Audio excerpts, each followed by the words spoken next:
Si Amy. Today, Inaantay ko pa siya. Bakit, sir? Siyempre, Duterte kami. Sir, yung kay Sen Bato, isasama niyo na po. Yung kay Sen Bato. Inaantay ko pa sila. So, Inaantay ko isa pa na lang sila. po. Para isa na Sorry, lang po. kinonsult niyo si VP Sara tungkol. Wala. Wala siyang lend dito. Sen, ilan po kayo, bali? Ilan po kayo na magiging author po ng resolution?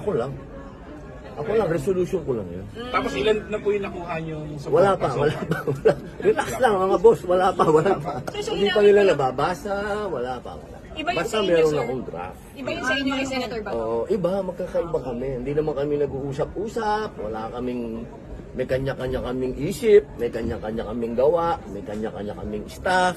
So hindi yung So, Duterte move, sir. Yung Hindi, kami ang Duterte kami. Oo, di ba malinaw naman siguro yun. Kahit sunugin mo ako dito, mga ngamoy Rodrigo Roa Duterte ako, di ba? Pero yung draft ko, walang kinalaman sa draft ni ganito o draft ni ganon. Akin yun, sa sarili ko. Senator, yung inyong resolution is to dismiss the impeachment case. Siyempre, Opo. Ano pong Oo. Saan po, Ano Sen, pa? ano pong ang basis po nung dismissal? di parang binasa mo na yung ano. Okay na.